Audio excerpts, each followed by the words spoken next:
Good morning, good evening, good afternoon, wherever you are in the world. I am Josh, that is Jason. This is the Redpill Project's conversation. I almost said daily dose. Conversations on the Fringe. Live with you every Friday night, 8:30 p.m. Mountain Standard Time. This is where we talk about the weird, the wacky, what goes bump in the night. And we were kind of contemplating on what to talk about tonight.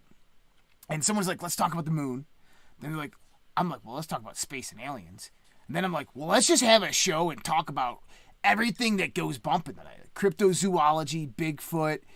Let's just do it. And we should have a guest joining us here in a little bit. I think Vince is one of our co-hosts. Vince is going to join us, and he's going to chime in. But, you know, Jay wanted to talk about the moon a little bit. And so I started looking into Edgar Mitchell and Gordon Cooper. Jay, do you know who those two guys are?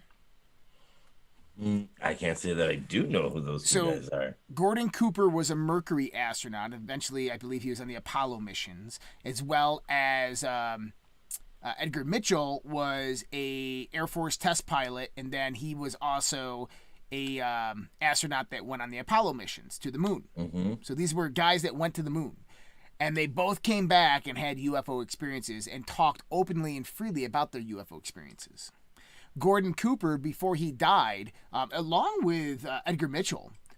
Now, I don't know if you ever heard of Dean Radin, the Institute of Noetic Sciences. This is Edgar Mitchell's foundation. But so Edgar Mitchell and Gordon Cooper both claimed that the United States has a secret space program, 100%, that there is aliens. They do have contact.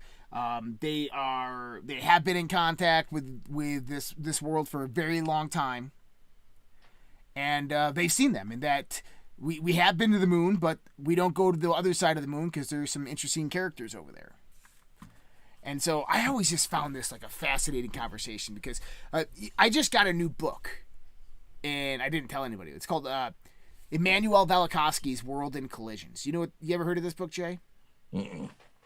So this is about like the early solar system and how it developed from a different perspective. That Venus is actually a captured asteroid. And that's why Venus actually moves counterclockwise to the orbit of all the other planets, and its rotation moves counterclockwise.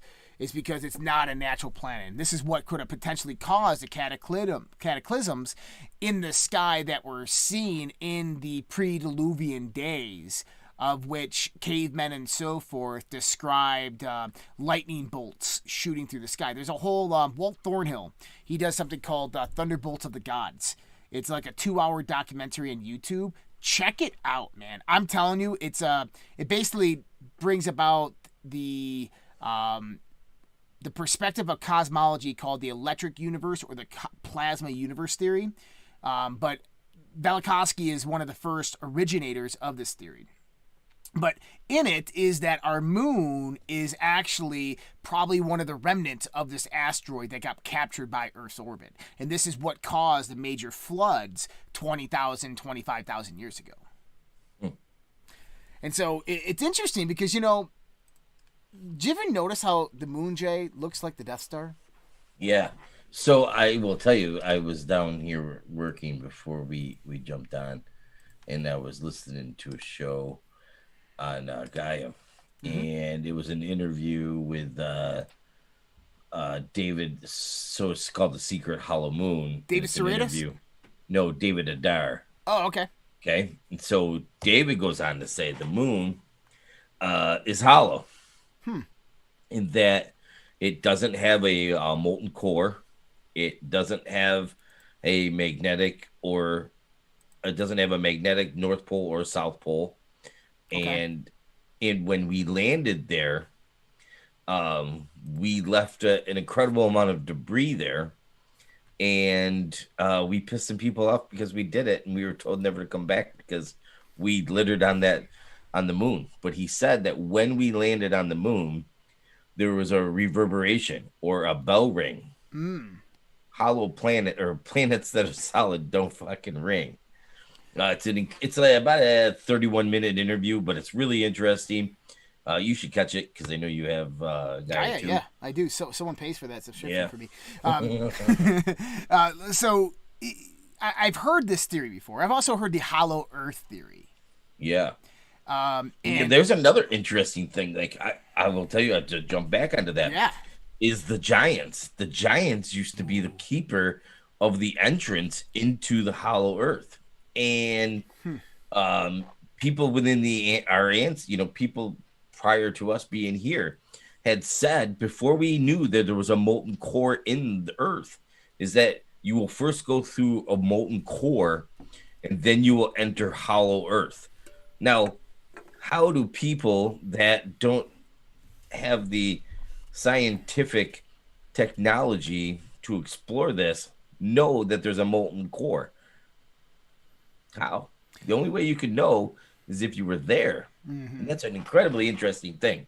Not to digress from our conversation. Okay, so we have Hollow Moon, we have Hollow Earth, we have Giants. This is conversations on the fringe. Holy shit! Yeah. The two topics that we don't know too much about, but we can try. Then when you go back in and you start to think of was it J.R.R. Tolkien? Yeah, J.R.R. Tolkien.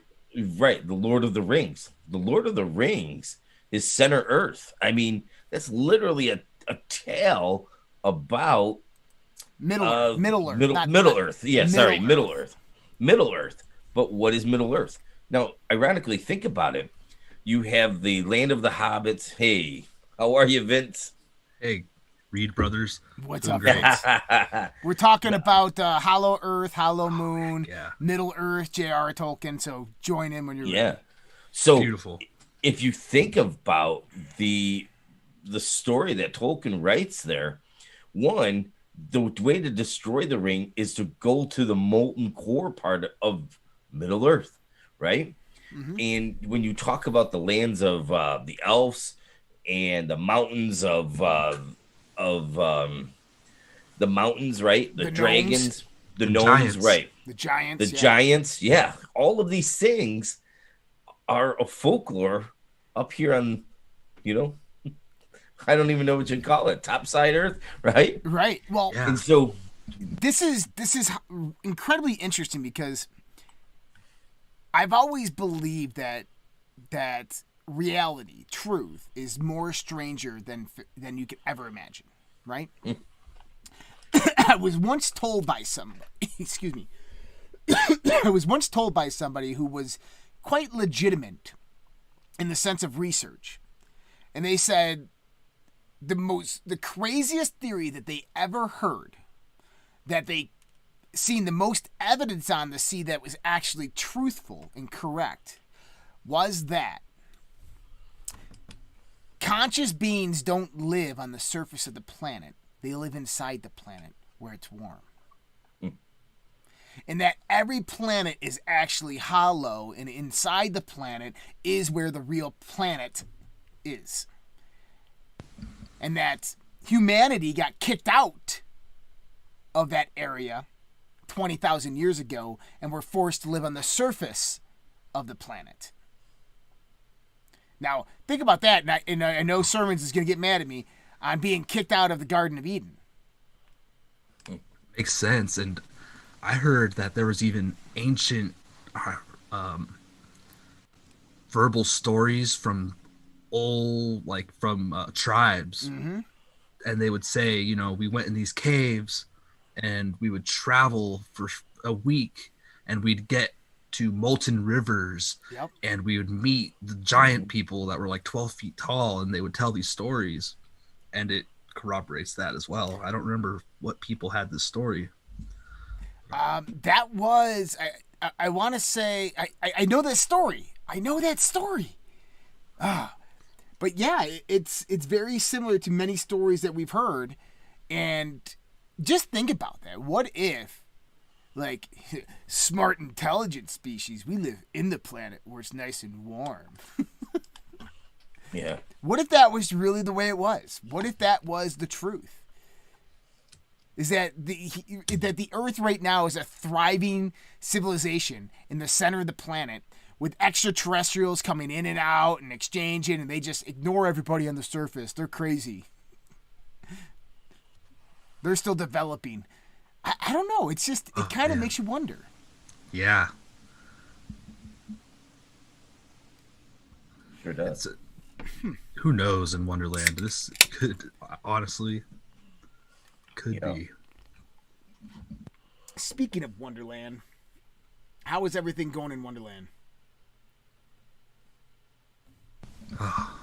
Life's kicked my butt this week. Yeah? Yeah. Hey, for sure. That's life, man. You had a rough week, Vince? Man, Travis said he had a rough week, too. Well, Man. yeah, just work, dealing with audits and all types of fun stuff. Just busy one thing after another. Oh, Kevin. Kevin's all charged up. I haven't met very many people that have named their animals after like human names, right? Right. But today I met a guy. He had 2 little dogs, and he called them Billy, and Timmy. And I was like, man, Timmy. you know Vince. That man loves his animals. Yeah. Now I can see if you called him Nevik. Do you know what Nevik is? What is Nevik? Yeah, it's Kevin. Nevik is Kevin backwards. Yeah. Yeah. Yeah. Vince knew it. It's kind of like it's like a palindrome, but it's not a palindrome. Yeah, something like that's weird. So we're kind of digressing again, but hey. Well, we can talk about anything. This is Fringe. Let's just get fringy. Let's talk. I have one thing that I thought about as soon as you hit me up today that I came across. NASA has a plane that flies and it has an infrared telescope on it. Mm. There's somebody else who also has one of these planes that I was surprised to find out. Mm. And it's the Pope, the Vatican. Yes. An infrared telescope on a plane, and the Pope has one of these? Yes. Wait, what? And I guess it was most active at one point. This is what I heard. I didn't get a lot of time to dig in, but it was most active when they were getting CERN up and going too. And I guess in the Bible, and somebody knows this better than I do. I know for sure. Maybe you guys do too. But there was somebody in the Bible who also studied the stars and would share that information with people. And who's that? I don't know. I don't recall. Or sermons when you need them. So Sophia is NASA's Yes. Stratospheric Observatory for Infrared Astronomy. It's a Boeing 747 modified. And then I'm looking for the one, because I know the Vatican has Lucifer. I think it's actually called something else, but people do say it's called Lucifer. But that's not a plane. Oh. So the one that the Pope has is the Vatican Advanced Technology Telescope, VAT. Yes. Yeah. And I Found believe that it was super nicknamed interesting. Lucifer. I heard that. Which is not necessarily a bad thing, because you got to understand how the Vatican, I think Catholicism is Lucifer. Bringer of light. Bringer of light. That's it. Bringer of light. And it says right here, Lucifer instrument helps astronomers see through darkness to most distant observable objects. The new instrument with an evil-sounding name is helping scientists to see how stars are born. Lucifer, which stands for Deep Breath Large Binocular Telescope Near-Infrared Utility with camera and integral field unit for extragalactic research. Really? That's... is the chilled instrument attached to the telescope in Arizona. And yes, it's named for the devil, whose name itself means morning star, but it wasn't meant to evoke him. According to the spokesman of the University of Arizona, it was where it is housed. So it's basically... bringer of light, light bringer, yeah. So it just really makes you think, what are they looking for? Yeah. Well, I don't know, man. What are they looking for? Answers. Maybe they're looking for something that's never going to happen. Right? I don't know. What would they be looking for? What would the Vatican be looking for? The Vatican is its own country in a sense, right? So Resources, possibly. But infrared, you see right through so much stuff. You're looking deep. Well, did you see this today? I want to show everybody this, because we've been talking about this, right? And this kind of is like a little off topic, but we're talking about the Vatican, okay? And and I got to go get my web browser on here. But this is the only tweet that I retweeted today that had anything to do with everything we talk about. The Vatican warns it has nearly depleted its reserves from donations, urging the faithful to continue giving to cover its deficit after publishing its 2021 budget. Remember what we talked about here? I said what? Political, financial, religious, and something in between, like military or medical. I don't know which one it would be. But I told you the religious one's coming. It's coming.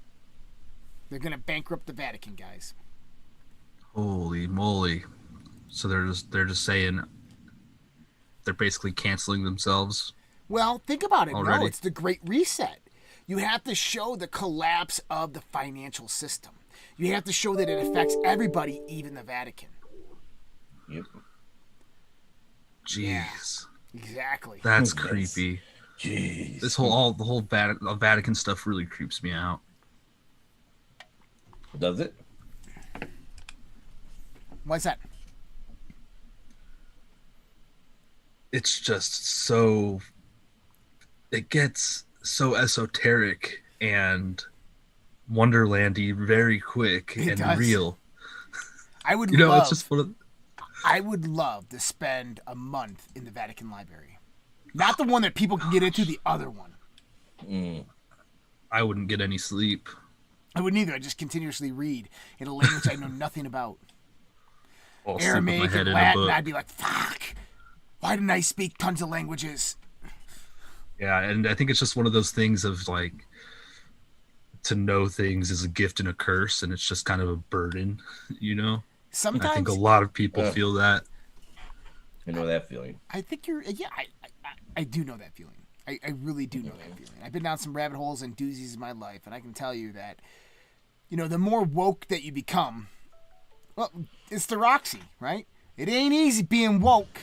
Yeah, and some people really guard their ego or their belief system. Have you ever told somebody something and they get upset? I just did it the other day on the show. I just did it the other day, and they got upset, and they got mad, and they got angry at me.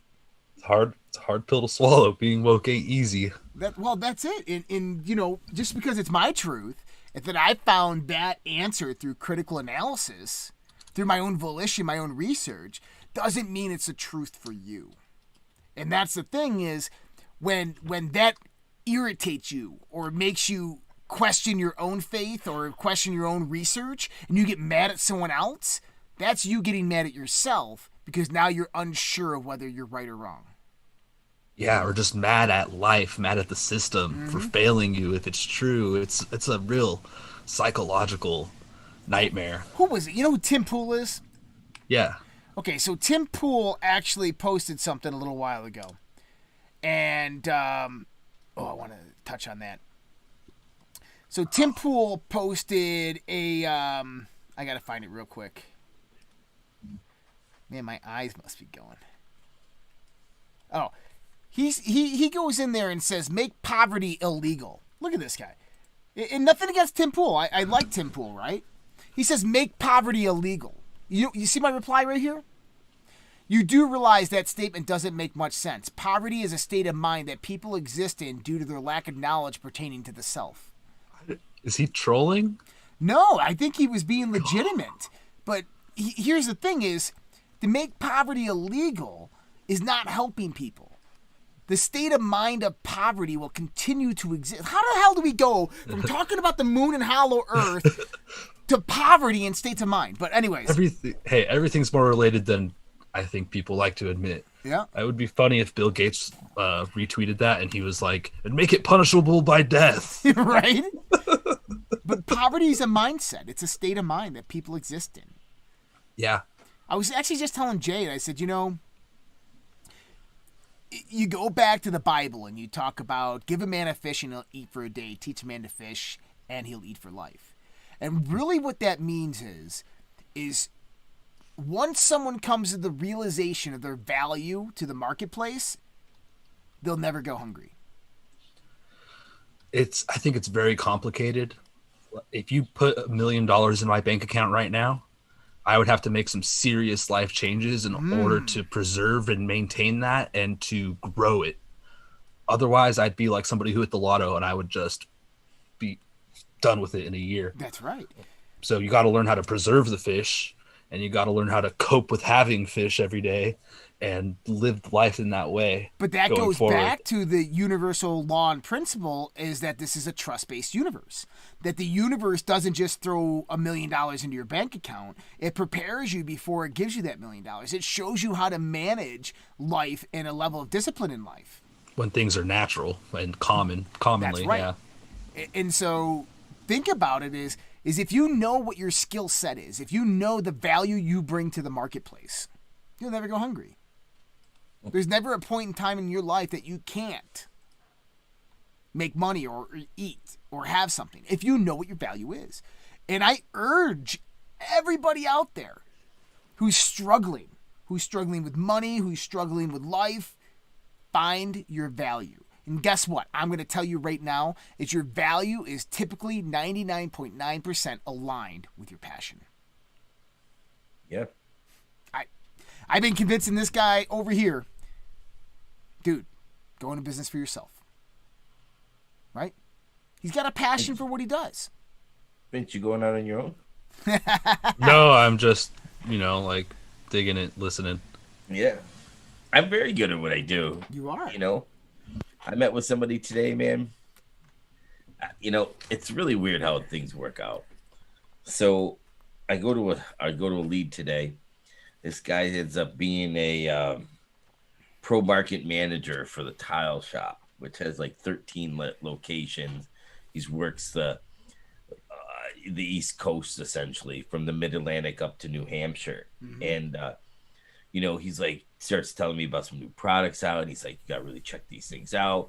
We just developed a relationship right then and there, within a 1 hour meeting. This guy's my best friend. And,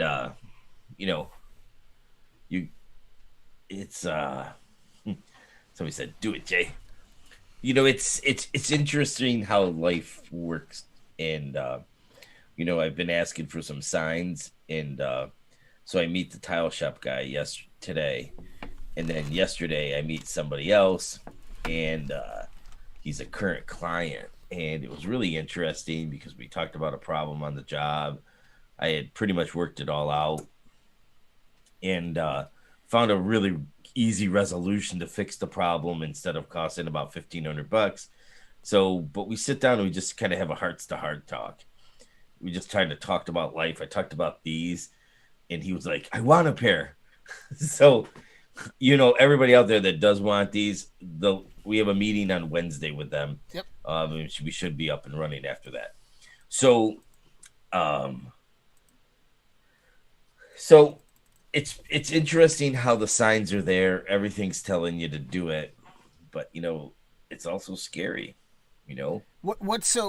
Okay. So what is fear? Fear, right? Fear of the unknown. What is fear? Right? Uncertainty. Like I had said to you the other day, well, what if the economy goes to shit? You're like, what's the difference? Yeah. The economy goes to shit, you fucking lose revenue on either side. Yeah, whether you're working exactly. for someone else or working for yourself. You're damned either way. Yep, I'm screwed either way. And the difference is you're going off on a limb. Going over rails on the crazy train. Jason is a ballet dancer. Climb BMX and I have two different opinions of what a ballet dancer is. Yeah. Jace is dancing in a club at 2 a.m. when everybody else is fucking. You ever hear that, Vince? That's what you call the ladies at the ballet, at the strip joints. Yeah. Oh, we used to call the strip joints the ballet. Yeah, ballet. We're going to see the ballet dancers. That. I've never been to a strip club actually. Really? Interesting. So innocent. It's I don't know.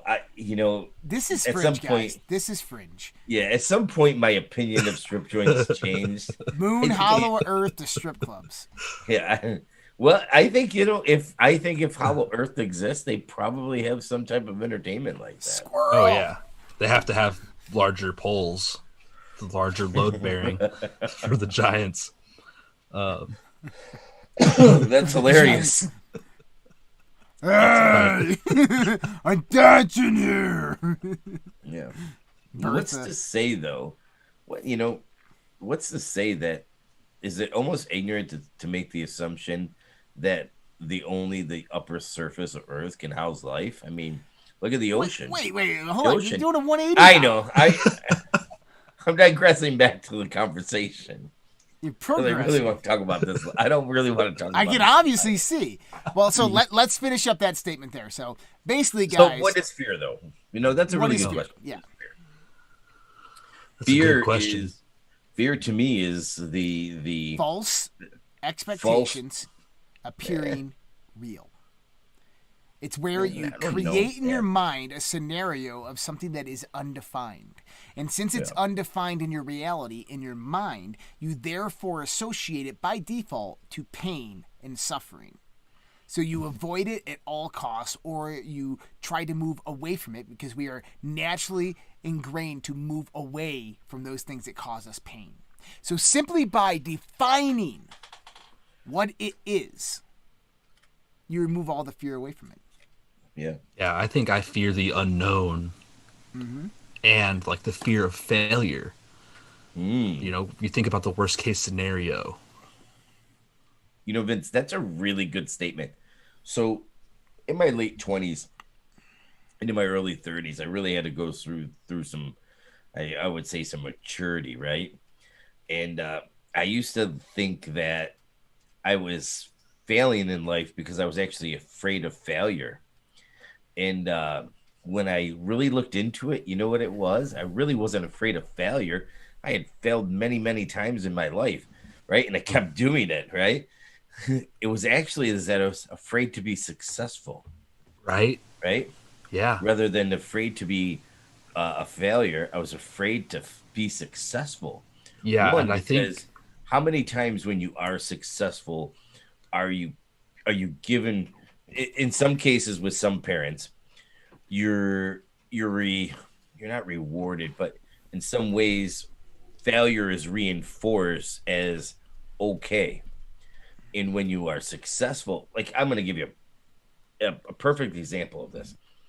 Tell somebody you're going to start your own business. Most people don't say congratulations. Why? Yeah. Because they know that you might get ahead in life. Nobody says good luck to you.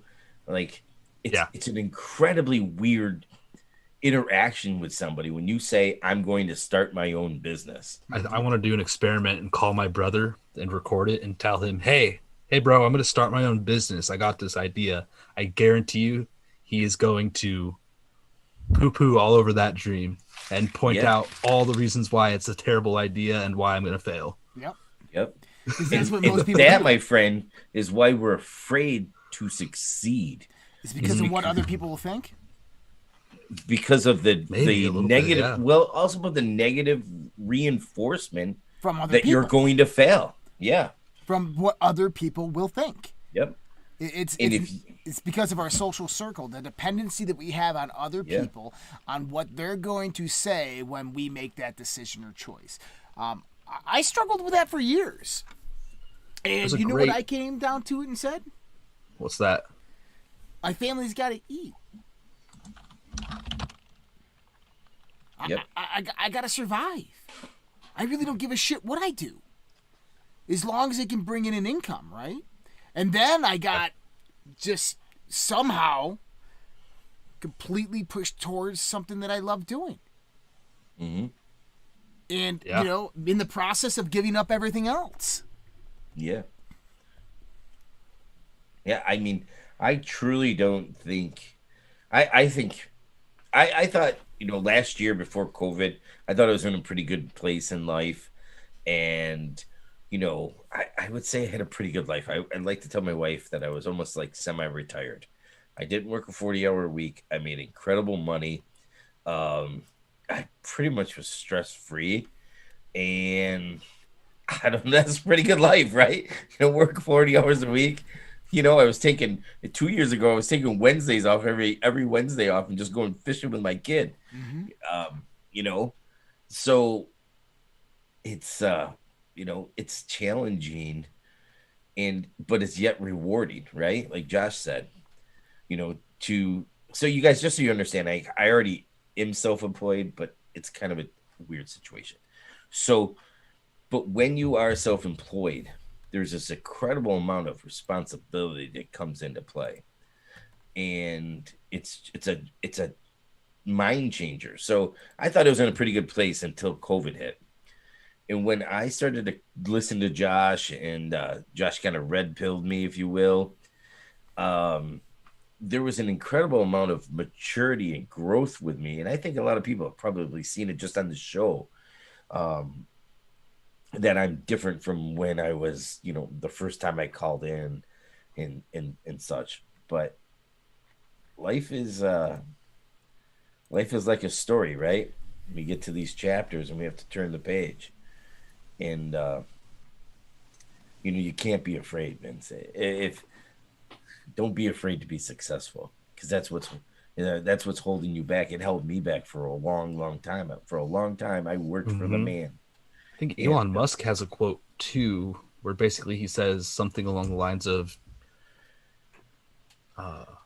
sometimes you've got to lose friends and sleep on couches or sleep on the floor and just do it, kind of thing. Yeah. In order to make it happen.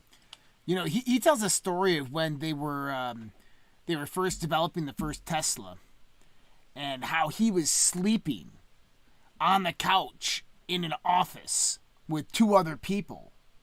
He's a billionaire. Living off $1 a day. Yeah, eating shit out of the vending machine to solve the problem so they didn't go home. Only getting like 4 hours of sleep. They would take turns.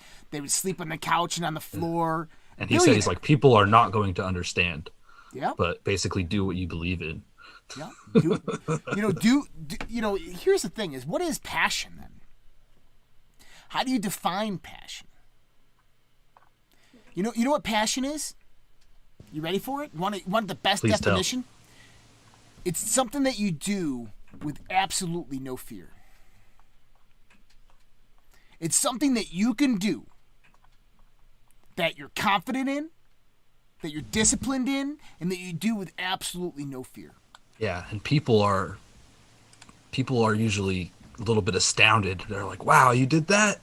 And you're like, whatever it might be. Yeah, it's no big deal. I just did it." And you're happy to do it. Like, wow. Yep. It's one of those things like, oh, you want a picture? Hold on, let me paint you a picture. And by the way, for those artists on the platform, I know that you guys have reached out to me. We're gonna have a guy on our crypto mastermind this weekend, and he does NFTs. And really? we're opening a store on the Origin Protocols network for NFTs. So for all the artists out there, let's make some NFTs and get them in the store. I actually just submitted to the Origin Protocol, the Origin shops stuff to basically be an NFT distributor. Awesome. Yeah, my background's one of my paintings. Yep. So what we're going to do is we're going to make some paintings. And because here's the thing is, and I know this is a digressing from the conversation, but this is one of my passions. Right now, my passion is understanding this new economy that's being built, right? And so, rich people, how do they mitigate their taxes? They put money into tangible assets, right? Mm-hmm. And one of those assets that they put their money into is what? Art. Yes. Guess what NFTs are? Art.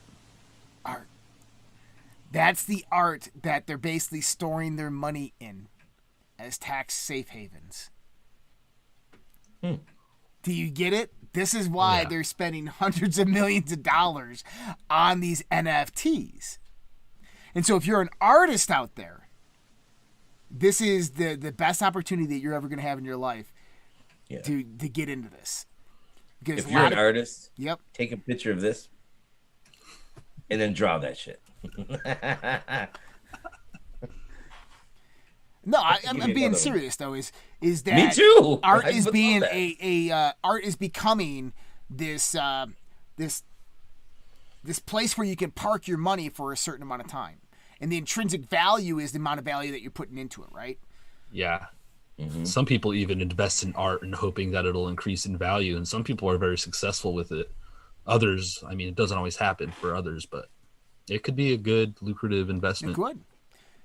And I guarantee you that we could put a lot of your people's arts, from Vince's to a few other people I know on the platform, we can put them on there for 1, 2, 5, 10 ETH a piece. And I guarantee you they'll sell. Yeah. And so we're going to have a guy on the Crypto Mastermind Sunday who's going to be talking about this. And I'm pretty excited to have him on. So I just wanted to put that out there. Roxy's like, what's an NFT? Exciting. It's called a non-fungible token, Roxy. Roxy, maybe it's send me a message and I'll get you some information on it, and we'll get you hooked up. Yeah, Roxy's on another level with her art. Really? Oh, yeah. Yeah, she's got some. She probably just drew what you just told her to draw and did a good job. I can't wait to see that shit. Yeah, I want the background included with the pathway. Yeah. Yeah, so, all right. So we go from Moon, Hollow Earth, Middle Earth, Twitter, Mind, the NFTs. Yeah. Yeah, I'm all over. Do you think we have direction in life? Do you think we know how to focus our minds? Well, yeah, we I think it's all related, man. I think it's all connected. We'll circle back around. Yeah. Like, so, it would be incredible. So I heard this one also when we talk about Middle Earth and stuff.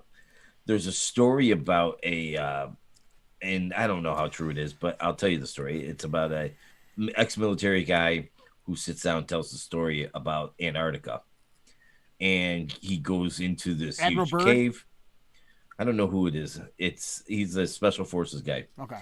And they go into this huge crevice kind of cave, and they start to come into it, and all the walls have these cryptic kind of writing on them and everything else. And the ceilings are they're 40, 50 feet high. And they keep walking in. They get deeper and deeper into this cavern, and it ends up being the home of aliens. And, he says that's where they are. And so, for us to think, I said this earlier, but for us to think that we're the only ones that live on this outer shell of the planet, it's kind of absurd. I mean, look at the ocean. We're finding animals all the way down in the what's the trench? Mariana Trench. We're finding life in there. And if life can live that deep within the ocean without sunlight, right? Yeah. And all the other necessities we think that life needs in the ocean, then why couldn't something actually live within the core of the Earth? I guess Russian scientists even found microbial, what they're calling alien life, because I don't know if this is true, but I guess it's a weird type of DNA, so they call it alien, underneath like a mile of ice or something. It was a mile of ice on an ice cap in Antarctica that they did a core sampling of. It's Lake Vetatoski, something like that. I forgot the name of it. We actually studied it in college in one of my classes. Oh, really? And the microbial DNA, they didn't believe it was alive, by the way. It wasn't frozen. They didn't believe that life could exist in those types of harsh environments. And they had to contain it when they brought it up because it was so foreign to the Earth, to this environment, that they didn't know what was going to happen when they brought it up. And I think they named it COVID. I'm not sure. Yeah. It's a joke. Man, I think, Hollow Earth is so interesting to me. Have you guys heard of the Missing 411 too, where they correlated missing people with their final location being seen with natural cave systems in the U.S. What? Tell me about this. You overlay people that have gone missing, each one has a little dot on a map, and you overlay that on a map of cave systems, and people that go missing disappear near these caves. Yeah, most commonly. So there's this really interesting documentary on Netflix, and it's about these 11 missing children. Okay, and all of these children, and with the exception of one, so there was 11 that went missing and one that got away. Okay, so what happens is, the one story is about a 4-year-old boy who was wearing these big rubber boots, and the rubber boots are on the wrong feet, and he's with his parents, and the next thing is he's gone. Okay? When they find his corpse or find parts of his body, he is essentially 11,000 feet up in the mountains. And the pikers that found the bones of this child said, these are experienced climbers, and they said, there's no freaking way this kid could have gotten here. There's no way he could have climbed here. Yeah. And so they said, well, he was dragged there by a mountain lion. Well, they had found one of his shoes or one of his boots, and there was no scuff marks on it, right? So if you're being dragged by a mountain lion, your heels or your toes are going to be down, or the side of your shoes, and there would be scuff marks. These shoes were literally brand new when they found them. And so they didn't find any kind of punctures within the skull or anything else like that. The shirt or pants would have been torn or stretched. So now here's a crazy thing. They did find his clothing, and his clothing was only deteriorated. No, it was only deteriorated by like mice and stuff like that eating through it and scavenging. There were no perforations or tears from this mountain lion. So these stories go on and on and on. I'm kind of hoping somebody will talk about it in the chats. So the stories go on and on and on about all of these children disappearing within these mountainous regions. And it's within a certain section of the U.S. It's incredibly interesting. I'll figure out what it's called, but that sounds common. A lot of times. Is that in the Ozarks? I was hoping that somebody would say. Yeah, I'm not familiar with that particular story, but it sounds a lot like the other ones that I've heard. My son and I have been watching it. People will turn up. Yeah, and this was only during a certain time. You know, like, I'm going to kind of digress here and things like that. Was it the alien Bigfoot Chupacabra? No. But do you ever look at Bigfoot animals on the planet and think, how the fuck did that thing get here? Right? You just see some animals, like the duck-billed platypus. How the hell did that thing get here? Why the hell did that thing get here? Or if you look at a giraffe, right? Like, there's no other animal really like the giraffe where you're like, what the hell is that here for? Nature had a purpose for it. Okay, fair. But sometimes it's almost like the Earth was a nothing, and everybody brought their favorite thing from their planet and left it here. I think that's the only way to understand it, because so many things. Not much things down there. Go back home, grab a few things, bring them here. Bring on your favorite shit, man.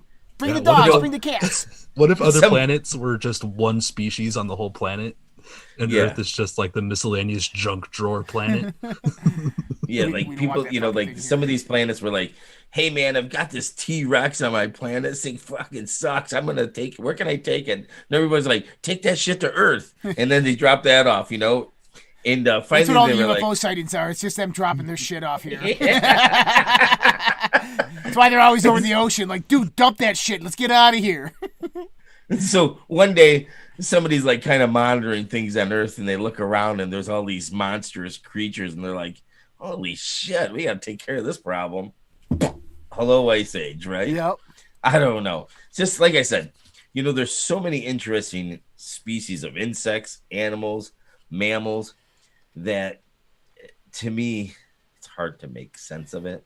Bizarre. One of the most interesting statistics I've ever heard in my life was there's approximately, I think, 70 trillion ants in the ground on the planet. Okay? And less than 1% of 1% of 1% of those ants have ever had contact with a human being. Think about that.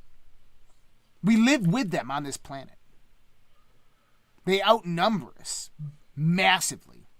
And 1/1000% of them have ever had actual contact. So think about this. You pick that ant up in the backyard. It's like, holy shit, it's a giant, right? You put it back down. It goes, guys, you won't believe it. It was a giant.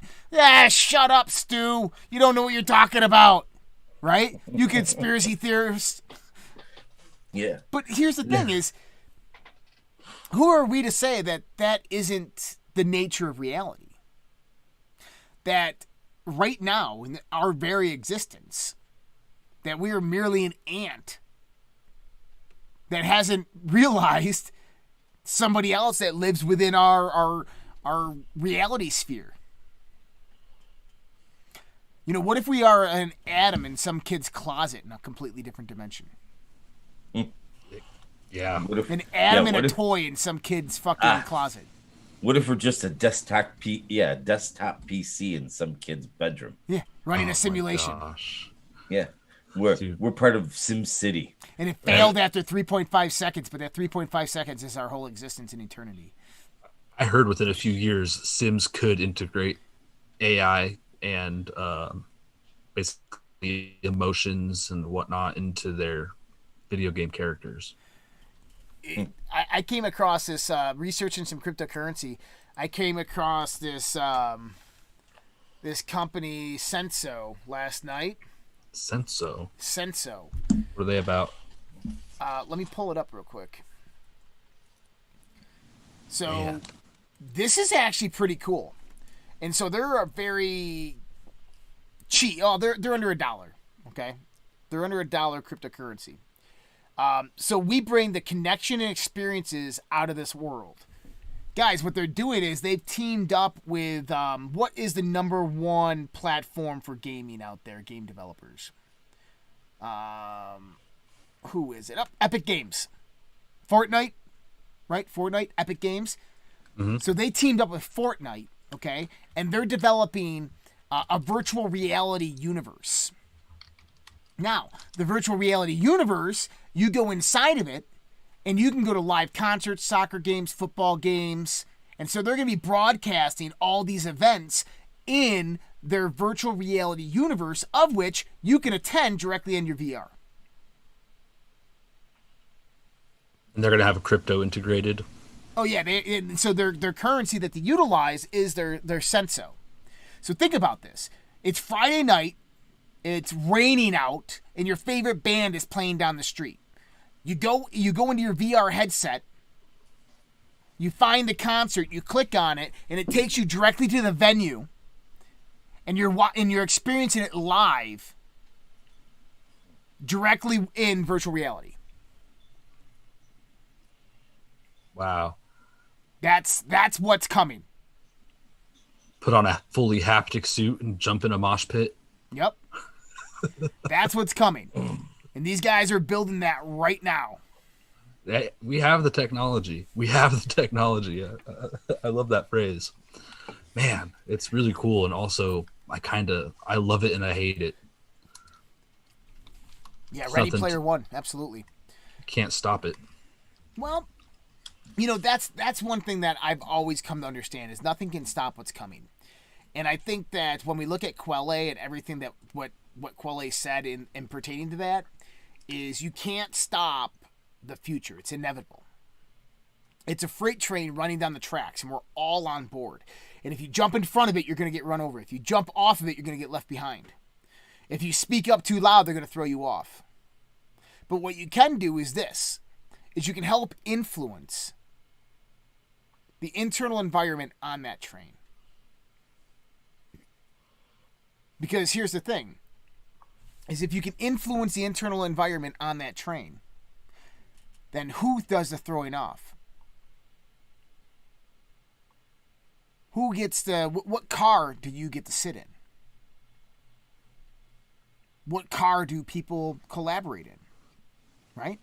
Are we in coach? Are we in first class?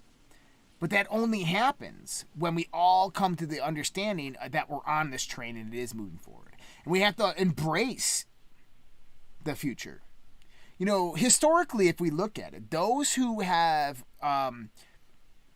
produced a form of resistance against the future are typically, almost 100%, left behind.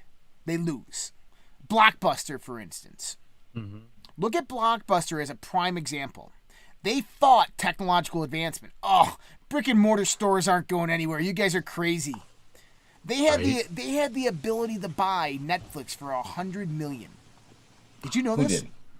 Yeah. Blockbuster. Blockbuster had the money and the ability to buy Netflix for $100 million. Instead, they came out with their own streaming service where they're charging $6.99 per video. And Netflix had $9.99 a month for his unlimited videos. It seemed like a crazy idea at the time, though. Well, it did, but here's the thing: it's attrition, right? Yeah. Now it's just common knowledge. Back then, you're like, in the future, it's going to be this way. It's like, whoa! That wasn't even a long time ago. Yeah. And that's everything is moving that way. But you learn. Or faster. Because I remember when Netflix was under scrutiny for licensing deals, and all they had were cheap B-rated movies and Chinese movies all over their platform. And it sucked for a long time. Right? And look at them now. Now they got a whole bunch of cheap European B-rated movies. But they got some good stuff on there. But I haven't gotten a DVD from Netflix in years. I just watch all the stream stuff. Yeah, I don't know if they even do that. I don't even watch it. My kids watch the Netflix kids stuff. But I actually like Amazon Prime better. But if you want to know the future, look at the movies that are being created today. Oh, yeah. I actually want to go back to something you said. Yeah. It's raining, your favorite band's playing, so you just pop on your VR glasses and you experience it in VR. We are literally coming to a point where an entire generation could actually live their entire life without ever really experience true reality. Mm-hmm. Because people will become prone to just pop on their VR glasses.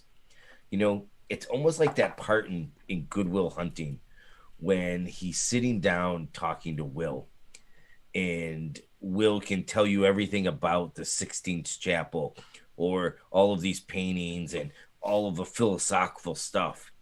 But Robin Williams says to him, yeah, you can, but you've never seen it with your own eyes. Yeah. And we literally could have a generation that will grow up experiencing life through VR rather than through their own personal experiences. And that's kind of effed up. If you think it could get to the point where somebody experiences VR rather than the real life, and they don't even know. What if that's what's happening right now? That's a Black Mirror special right there. What if that's what's happening right now? Except we're just 8 billion people that are addicted to virtual reality and haven't left the system. What, we're a few thousand people on a ship hurling through space. We're addicts. Frozen. Yeah, we're addicts. We're addicts that they threw off the planet and threw onto a ship, and they just tied us into the system that we were addicted to. I don't want that to be my reality. I want... God, no. Technology's going to get that good. They could probably make reality better. Well, it's going to be augmented here very shortly. And the augmentation of reality is going to be incredibly interesting to see how that comes about. Because, I mean, you talk about going to Hollow Earth. There you go, right there. You can walk around and everybody's a fucking hobbit. Oh, yeah. Yeah. I mean, think about people are going to be walking around right as their avatars. Seriously. People will be walking around. Listen, if you want to look at the whole trans movement and the whole movement in the sense of self-identification, this is moving towards, transhumanism in the sense of augmented reality, where you're going to be identified. Think about Ready Player One, where they're all walking around the Oasis as their avatars. That's going to be augmented reality, where you're walking down the literal street, and people are perceived as their avatars. Yeah, they could be a wolf like that TikTok what Jeff pulled up. Think about that. Their cars could be like these cars are gonna be driving down the road, and it could be like a Lambo with real flames firing off the sides of them, and all it is augmented reality. When technology's that good, it's that good now. Like when we reach the point of the singularity, there's going to be no secrets. You're going to know everything about everything. You want to know why we don't have that right now? Why? We don't have the infrastructure. That's it, the backbone. So when I worked in the Navy, I worked on advanced weapon systems, right? So I worked on something called Combat Directory System, CDS. And CDS is a highly integrative system. There's multiple functionalities to it, right? And one of the things that you realize is that your system is only as fast as the bus that carries the information, your input-output adapter, right? That it doesn't matter how fast your processor is or how much memory you have. It is only as fast as it can input and output information. That's it. How it can spread that information throughout the system. And that's your timing circuit and so forth, right? So our infrastructure in the world right now is just not ready for it. You have to get it to that point. With quantum computing and quantum networking and everything that's come about on that side, you're going to see it real fast. I'm telling you, in 5 years, people are going to be walking down the street as their avatar, and you're going to have some pretty cool-looking cars driving down the road that are probably going to be chintzy little beat-up, Dodges and stuff. But it's going to look like a Lambo that's on fire and flames are coming out of it, and you're going to take off the glasses and go, that was pretty cool. So, somebody in the chat said, when tech's that good, real life is redundant and sad. And here's my thinking. It's possible we live in a virtual reality right now, and it's not redundant. Life's the most beautiful thing that we know, right? Mm-hmm. So if you create a virtual reality that you're able to experience and it's better, or it can't be technically better because it has to be built from our reality and it's going to be a little lesser because of the computation power that we'll be capable of utilizing the resources we have. But it could be as immersive almost. You wouldn't know. It's going to be immersive. And that's the interesting thing. It's And does that make it meaningless? I don't know. Or is it still just as powerful? I think reality in general is going to be more enjoyable. That we'll look at it or at least those who remember, will look at traditional reality as like this more memorable moment. As, like home. Yeah, like home. It's just this beautiful place that you can just escape to because nobody else is living there. There's nothing quite like the real world.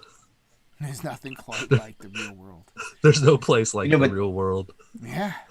Think about that if VR or virtual reality is driven by your thoughts, meaning if you're a pessimistic or optimistic person, right, that AI could actually create a negative setting for you where you aren't even willing to take steps to initiate challenges within your life because the AI could show you negative things 10 miles down the road, and that could literally control your life. Mm-hmm. That's the problem. Yeah. That was a conversation with Ben Stewart. And Ben, I think Ben was embracing it where I was looking at it like, man. And then we came to that's the optimist and that's the pessimist. Yeah. But we came to the conclusion of is who controls the AI is what relatively matters, right? Because it can be used for good, it can be used for evil. Well, like if it's a true AI, then it controls itself off of its learning protocols. Yeah, if it's a controlled AI in the sense of just an algorithm that's operating, then there is a master control mechanism that's most likely the lead program developer and all the protocol functions that they've implemented into it. Now, that becomes a scary thing right there. I think it's just as scary as human development. I think that the same things are going to affect AI development. Mm-hmm. But, as much as I said that could be negative, that could also be negative. It could allow you to grow personally. It could put virtual experiences in front of you where it might create some type of anxiety. And you literally could have that type of system coach you through that, hey, this is how you need to react to that. Imagine it putting you into the construct loading program from the Matrix. This is a construct. This is where we load programs. And you're just sitting there and you're in the construct load program. And you could stay in there for 100 years in your own mind. And it's only 10 minutes outside. Learn anything.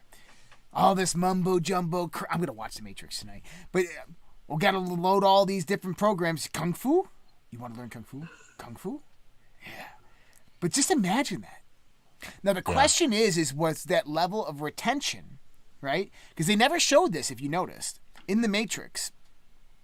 Is when they learned Kung Fu, it was a program inside the Matrix. Right. Was that program encoded outside of the Matrix as a real skill set? Right. Or was it only readable within inside the Matrix? Yeah, I don't know. That's an interesting question, huh? I think that if I were to put myself into an immersive virtual reality and I went sailing, if I went sailing in real life afterwards, I would probably know a lot about it and be able to sail. Yeah. You could run through the same experience 100 times and then know how to do it. Yeah. Yeah. Fly planes, drive cars, all different types of vehicles, learn languages. You can walk around in Tokyo learning how to speak Japanese. You could technically be a 300-pound couch potato who knows all these crazy things because in the virtual reality world, you're fit and flexible and you do all these crazy things, but in real life, you're just morbidly obese. Yeah. You're gonna have that world. That's Black Mirror right there. It's a sad state, and it's a great state because guess what? The potential for human learning and evolution is going to go to a singularity. Yeah. It will go to a point of singularity. This is why people are really excited about it. This is what Max Kurzweil talks about, right? Is the singularity. Is that when AI comes about, basically what happens is it gives us the opportunity to evolve faster, and evolution basically goes parabolic. Yep. And so here's the thing is, let me ask you this. Why was it did you know how things were ran during the Roman times and the Greek times and the medieval times? Basically, no. you were taught a skill set, and you had that skill set for life.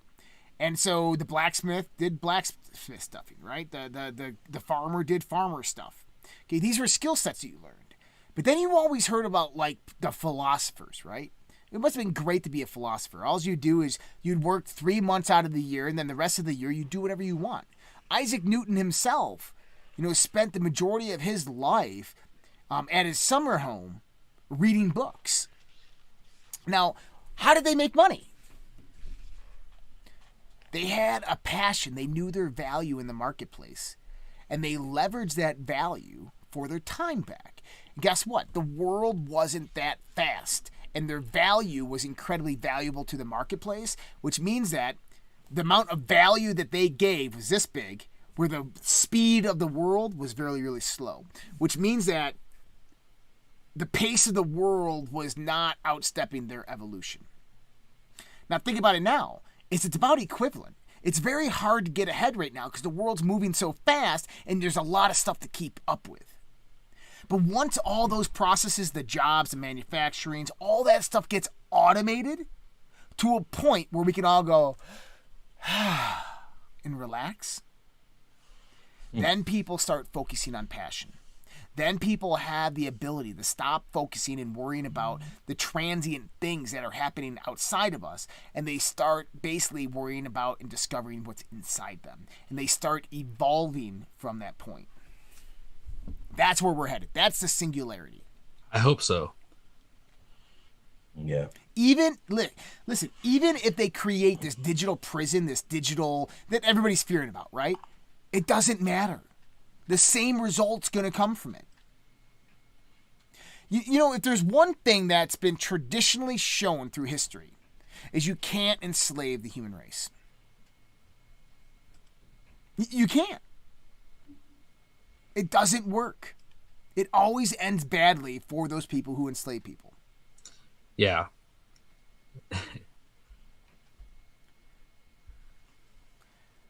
Yeah, 400, 500 years, 1,000 years. Yeah, I know, I get it. But guess what? Historically, it hasn't worked. Yep. And even a digital prison, I'm telling you, it's not going to work. And I think a digital prison is the worst type of prison because guess what? Who's in control of it? You are. It's your own digital prison. All you have to do is disconnect. But when your whole life is on there, your whole legal and digital identity, all your identification, all your money, all these types of things, right? That's one part of the system. That's a system. Yeah. If that's a system of control, let it be. Leave the system. You can leave anytime you want. You'll always have that free will. You'll always have the ability to fight back. Yep. So Moon, Hollow Earth, Twitter, Pope, telescopes, AI, augmented reality, virtual reality. Cool. There's just so many fun things to talk about. There is. I love the giant topic too. The red-headed giants found in Nevada. Yeah, they're all over. Skeletons, skulls. So I was Legends. watching this kid that's doing all the research on Tartaria, and he awesome. claims that the giants are the Tartarians, Huh. and that they were a highly developed, advanced race of human beings that basically had technology far more advanced than anybody else. Is that what Bigfoot is? I doubt that. I've heard various different things about Bigfoot. I mean, Yeah. I think all the evidence that at least that I've seen about Bigfoot is circumstantial at best. I know. Likewise. But Right? if Bigfoot was real, could it be? I think Giants. there's it possibly could be. There could be a sect of giants that survived, right? I mean, the Native Americans slaughtered the majority of them that were left here, and then the Spanish came in and slaughtered. I've heard of the majority that. them. Yeah. Yeah, there's native stories as well. Yep. Yeah, I read this story in not Time magazine, Reader's Digest, about this kid this kid has grown up on this farm all his entire life, and his father owns hundreds of acres of farmland and wooded area. And eventually this young boy grows up to be a young man, around 18 or 20. And it's a really bad winter. And his father tells him to take out this packet of apples out to this tree. And he takes the apples out to this tree and he leaves it next to this tree. And as he's walking away, he looks back and he sees this big furry hand grab the apples and pull it away. And he's scared out of his mind. He runs home and he tells his dad, and his dad is like, don't worry about it. It's nothing. So eventually, he grows up to be, a middle-aged man, and his father passes away. He inherits the land. And he's out in the woods and he's with his brother. And his brother and him are in two different areas of this land, but they're like within earshot, right? Or like yelling. So this kid is driving down this trail and a tree falls and it makes him take a left turn. And so he takes this left turn, and as he's driving down the road, a Bigfoot stops him dead in his tracks. And he's shitting his pants. He doesn't know what to do. And more or less is what happens is a group of Bigfoots comes out, and this Bigfoot speaks to him in English, and he tells him the story that he was the creature that had grabbed the apples. And in the harshest of the winters, his father would bring apples and food out to them and feed them. And that he had found a fondness for his family and for him, and had always looked over him like his father did for the Bigfoots. And that the Bigfoot goes in to tell him that he is dying. He too is going to die. And, he's passing on this land and this, to his generation, hence why they're all there. And he just keeps going on with this story. And you're like, it's so well written, man. It's pretty believable. Harry and the Hendersons, right? Yeah. And so, one of the questions he asks him is, how do you know English? And he says, there's many like us. Some dislike humans very, very much. and we're all not friendly like I am with you. And he said, through experience, we have learned the English language. Some choose to use it, some do not. My family chooses not to use it. So almost, I always felt like he was insinuating this kid's dad had shown him how to speak English. And so more or less the meeting kind of ends, and the kid ends up driving more farther onto a track and runs into his brother, and he tells his brother what happened, and his brother's like, "You're fucking crazy, right?" Yeah. But it's an incredible story. Did he ever If have another anybody like out there- encounter with them, or? No, that was essentially, well, from that story, that's the only encounter he had told. He could have Wow. written different stories, but it's a really, really good story. Wow. That's nuts. It really is. And so I also have a friend who every year goes up deep into Canada and fishes. And they fish in this man-made quarry. Specifically, they're fishing for muskie and stuff. And they have this cabin. They've been going back there years and years and years. And they have one friend who they always bust his balls because he claims he saw Bigfoot. And the guy telling me the story says basically this guy got kind of drunk the night before and didn't wake up in time to go out on the boats. So they left him. And so everybody goes out, everybody's fishing in this quarry, and or it's a man-made reservoir, excuse me. And so this guy is at the cabin and he sees something. Now, the person tells me the story is that later that night, this guy tells the people that he saw Bigfoot. And they all kind of laugh at him and everything else. And they're all teasing him and shit. But the guy that's telling me the story says that they were actually coming back from fishing and they saw the same thing, but didn't say anything because of the ridicule of being open about it. And so these two other people didn't say anything because this guy was being ridiculed so bad. Huh. So that's Wow, two. weird. So Todd Yeah. Jensen on the chat just says, they're real. He said, check out How to Hunt YouTube channel. The guy reads letters every day from hunters, guides, etc. So many tales out there. He said, I just found some prints on my remote property in Utah, barefoot, middle of the winter. Yep. I believe it. I 100% believe it. Yeah. I just want the experience myself. Yeah. I'm in Washington State. I've never experienced it. And I've backpacked and been out. But a lot of people have stories out here. I bet they do. I'm in Colorado, and I just don't get out there that much to have stories. Yeah, you got to get... It's more wooded areas than it is mountainous, and that would be Washington State, Oregon, Northern California. Those would be the areas to be in. Montana. Yeah, that's where you could find the portals. Just Do kidding. you think that they utilize portals and stuff? That's what they say. They're interdimensional, and they... I don't know. That'd be Possibly. crazy, wouldn't it? I know. I remember the story that Redpill me. It was back in the 90s. And I was did I read? I didn't read it. It was it was on Coast. I think it was on Coast to Coast AM with Art Bell. And it was this guy talking about this experience. He was in Nevada and he was on this dirt road and he's driving home one late night from where he worked from. And he sees kind of like this flicker of a light up ahead. And he sees like this kind of portal open. And this egg came out of the portal. And he starts freaking out, right? Run.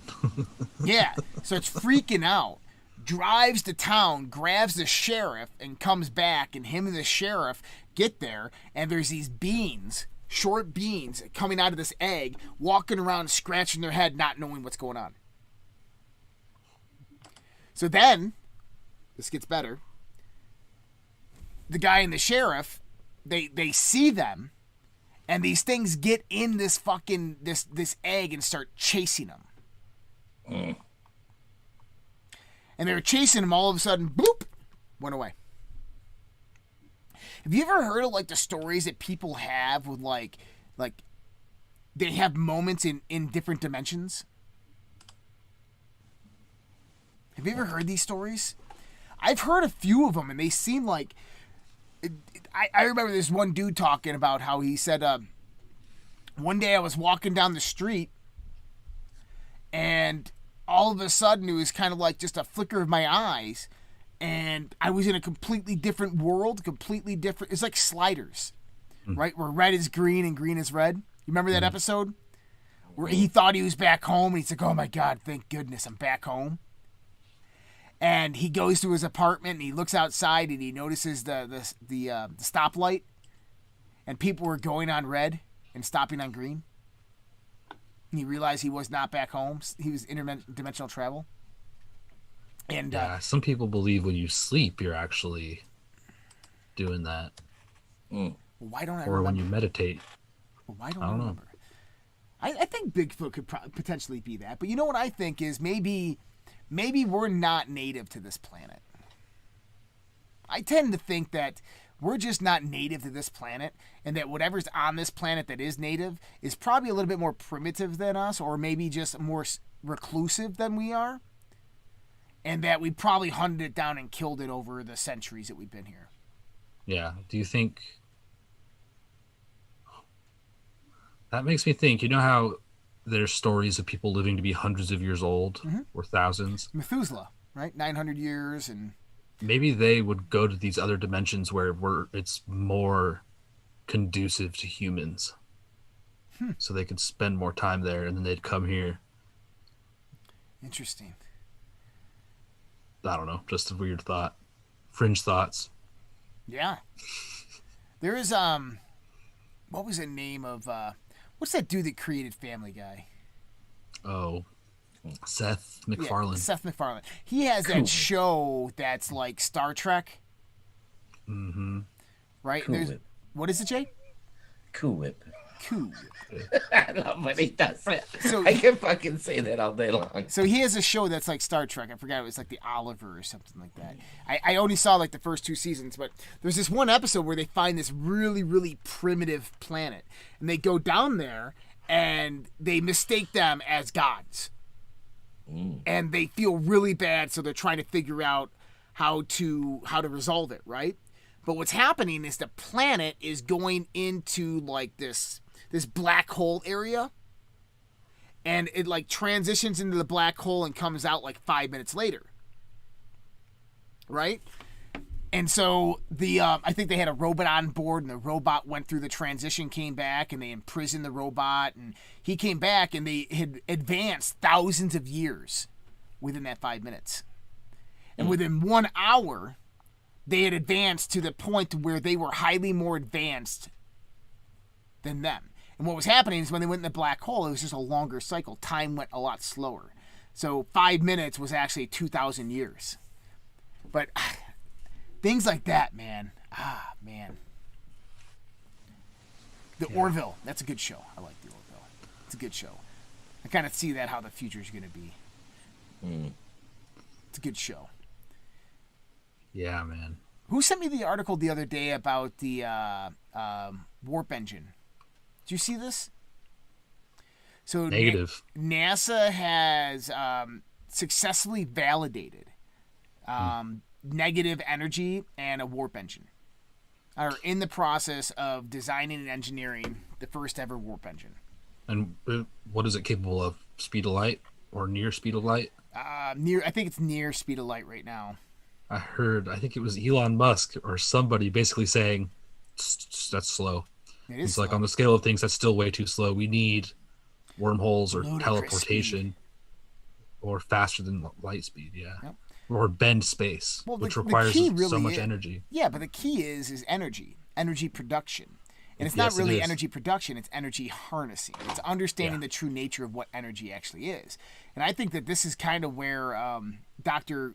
Greer goes into, is that these craft that are coming here, they're not like some massive technology. It's consciousness.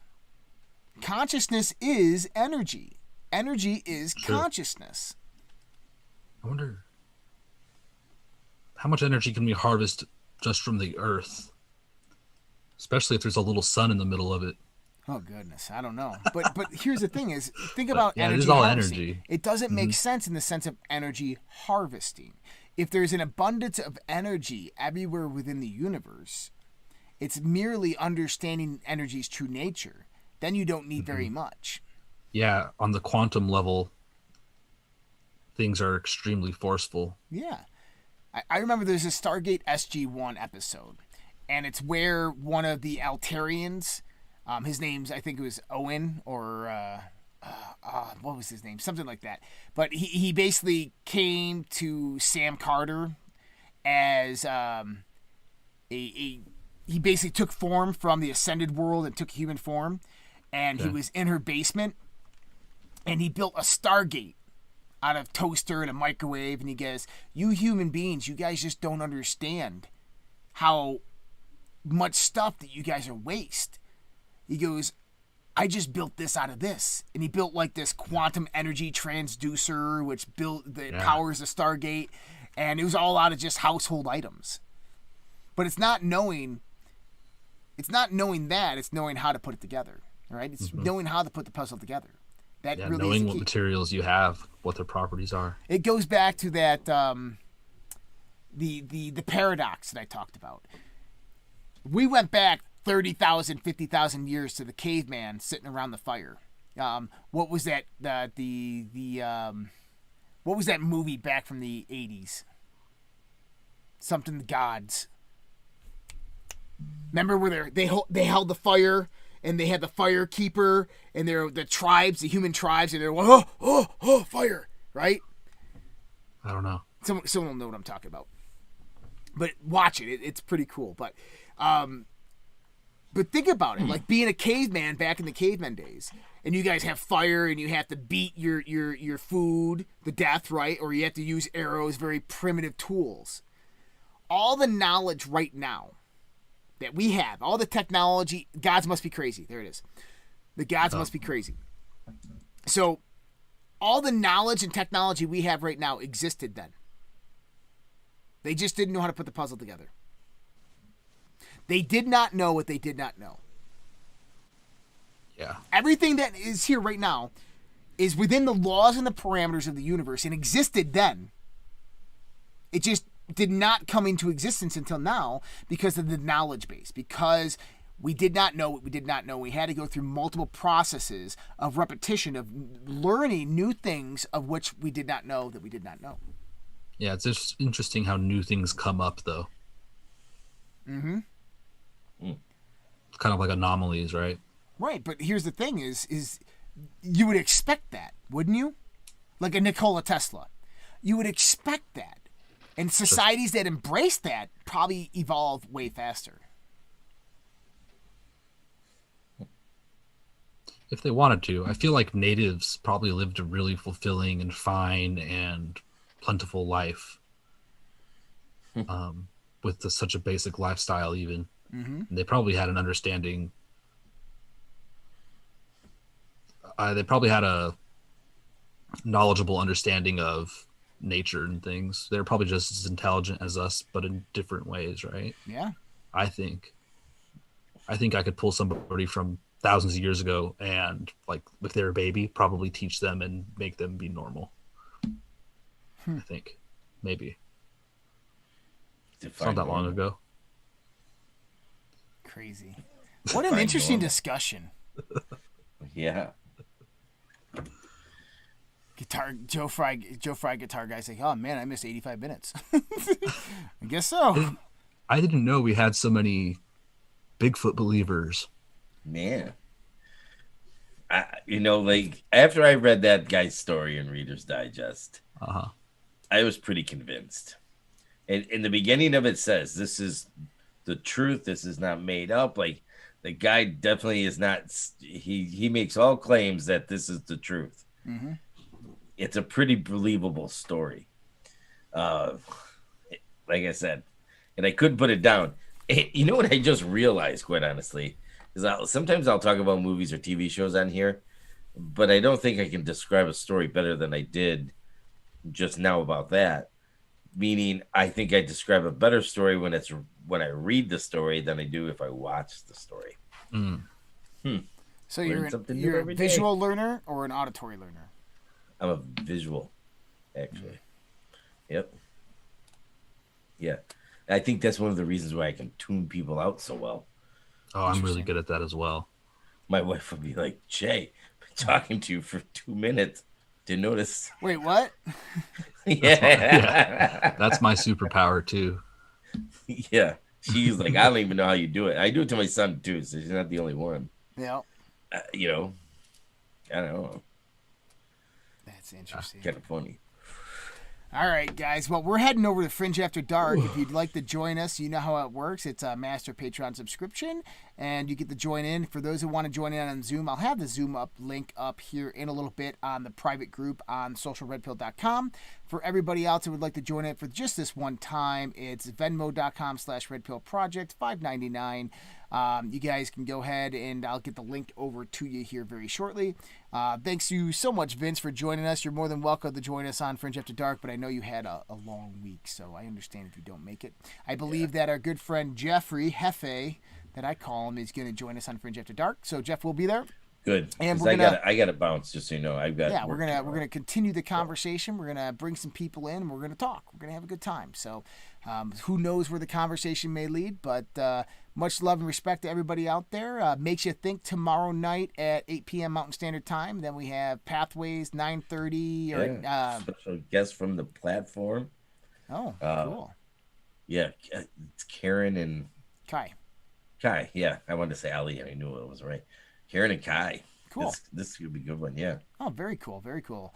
Yep. I got a few other guests that you might want to consider. I'm going to send some information over to you about them. But very cool. Thank you so much, guys, for joining us. And everybody else, we'll see you in 30 minutes on Fringe After Dark. Take care, everybody. Good night. Ciao.